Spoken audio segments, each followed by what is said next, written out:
ನಮಸ್ತೆ ಕರುನಾಡು. ನಾನು ಸಾಗರ್ ಜಾನಕೆರೆ, ಮಲೆನಾಡು ರಕ್ಷಣಾ ಸೇನೆಯ ರಾಜ್ಯಾಧ್ಯಕ್ಷರಾಗಿರ್ತೀನಿ. ಸ್ನೇಹಿತರೆ, ರಾಷ್ಟ್ರೀಯ ಹೆದ್ದಾರಿ 75ರಲ್ಲಿ ದಯವಿಟ್ಟು ಜಾಗೃತೆಯಿಂದ ವಾಹನವನ್ನು ಚಲಾವಣೆ ಮಾಡಿ. ಯಾಕೆ ಅಂತ ಅಂದರೆ, ವಾಹನ ಚಾಲನೆ ಮಾಡಬೇಕಿದ್ರೆ ಎಷ್ಟು ಜಾಗೃತೆ ಇದ್ರೂ ಸಹ ಸಾಧ್ಯ. ಯಾಕೆ ಅಂತ ಅಂದರೆ ಸಾಕಾಗಲ್ಲ. ಇವತ್ತು ತಾವು ನೋಡ್ಬೋದು, ಇದು ರಾಷ್ಟ್ರೀಯ ಹೆದ್ದಾರಿ 75 ಶಿರಾಡಿ ಘಾಟ್ ಏನಿದೆ, ಆ ಶಿರಾಡಿ ಘಾಟ್ನಲ್ಲಿ ಏನೊಂದು ನೀರು ಹೋಗ್ತಾ ಇರ್ತದೆ, ಆ ನೀರಿಗೆ ಬಿದ್ದಂತಹ ಒಂದು ಕಾರಿದು ನಾವು ನೋಡ್ಬೋದು ಸ್ನೇಹಿತರೆ.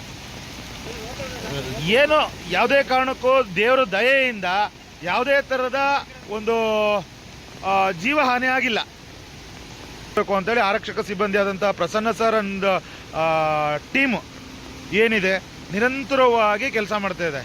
ಆದರೆ